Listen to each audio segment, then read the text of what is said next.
Perfect. I'll try to connect some dots because we've already seen something about spacesuits, and the topic is about revolutionizing spacewalks and space exploration and the evolution of spacesuits. And before I jump into the topic, I thought we should look at tech revolutions in general because it's important to understand technology revolutions to essentially revolutionize a certain aspect of an industry. So I highly encourage people to read this book on tech revolutions and Gutenberg myth by Dr. Scott Cook, in which he talks about how technology revolutions are misunderstood. They're not essentially happening in isolation through single technologies in short periods of time. In reality, it happens over a very long period of time, hundreds of years, and it takes a lot of cheap raw material, access to consumer-grade technology, and public infrastructure. And this is very important to connect the dots of all the talks today. So putting that in the perspective of human spaceflight, essentially this is a multi-dimensional model. We've obviously got rockets, astronaut training, and spacesuits. And unfortunately, when you start digging deeper into these variables, you'll realize there's a lot of dichotomy in these variables. And I'll get into that, but I don't have to talk about rockets because I'm assuming everybody in the room either hates or loves Elon Musk. So you know what's happening in that space. So when we talk about astronaut training centers, the year is 2023. We've been to space, I think, in the 1960s.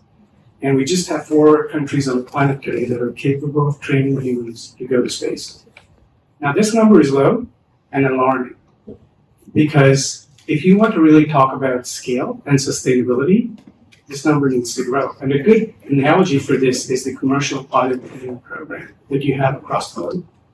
In the US alone, you've got about 1,000 pilot training schools where you could just go and get yourself. And there's some US companies out there working on commercial hypersonic travel. We've got human spaceflight. Conservative estimates, you need about 10 million passengers. And we're on 600 on one side, and with respect to my hand should probably stretch up to Martin Place to be able to sustain this. So going into the dichotomy of unit cost itself, if you're into economics, you understand unit costs are extremely critical. You need to drive these things down. Some numbers from popular media. So the rocket cost per seat is always, the metric that people talk about, but that alone won't cut it because this isn't like any other travel where you could, for a fare, jump into the vehicles and manage 0G to 10G in the same process at the same time and come back in one piece. And the cost of spaces, from what the reports have presented us, have been going in the opposite direction. But I get the point when people say, but you know what, Kriti, this was managed by defense companies, it was a defense paradigm. The entire process of managing the spacesuit as a product is a defense thing. These things usually are very expensive and time consuming. So let's look at some defense tech, shall we? The unit cost of F-35, which is a beast of a machine today. Any defense folks in the crowd? Okay. Well, I can say bad things about defense folks. Well, you understand what LRIP is, right? Low rate initial production. Even F-35 in a 10-year period is looking at unit costs and reducing them by more than 50%. So there's no excuse for us to say that we can't reduce the cost of spacesuits, which is the most important variable in human spaceflight. And folks at PwC, thank you so much for publishing this paper in 2021. Incredible analysis on a top-down approach. What does it take for us to put 1,000 astronauts on the moon by 2040? And I really love this approach because it does a deep dive, and then it talks about the gap analysis in the technology and the quantum leaps we need to make to be able to hit that. Well, we went a little further, and we said, if you want 1,000 astronauts on the moon, you need 100,000 people in low Earth orbit, you need 1 million people training to be astronauts here on Earth, and each of them needs access to 3 spacesuits, so 3 million spacesuits. The world's capacity till date to produce spacesuits hasn't exceeded 3,000.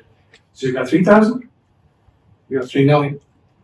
That's the scale difference we're referring to. And so, I was presenting recently at Avalon Air Show when one of the veterans walked up to me and he said, "Son, I keep listening to Next Generation. Could you please be more articulate? What is Next Generation?" And that's when it struck me that, yeah, we need to be a lot more maybe objective about what is Next Generation. So we studied the spacesuit development programs across the United States, Soviet Union, not Chinese, although I believe the Chinese have access to some Russian tech. If you decide to look at this in the basis of the time periods they were produced in, maybe you're looking at the 6th generation of spacesuits today in 2020. If you go by the programs itself, like there's different names to these things, perhaps maybe 5th. And I believe now is a good time for that disruption for making spacesuits a commodity, a consumer-grade technology. Now, why do I say that? Because there was a time, obviously, when computers were enterprise-grade equipment, only accessible to the corporations, right? And today they're consumer-grade technology. And I believe the legacy spacesuit architectures are ripe for that microchip moment, because it's been 60 years.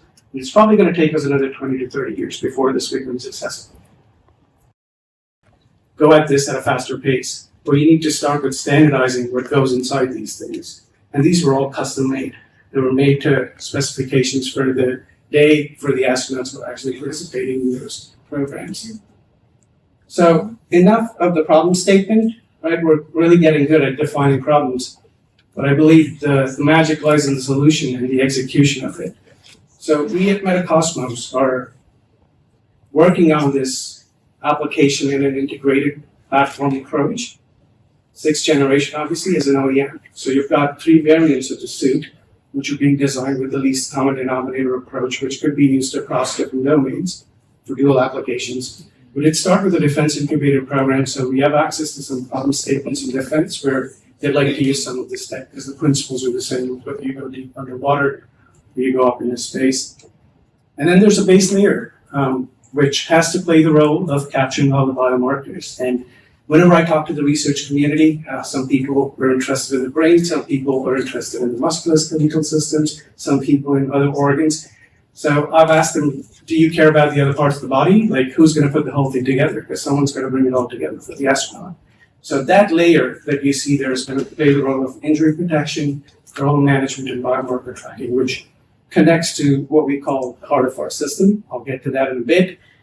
But most importantly, we're designing for scale from day one, and this is a different approach.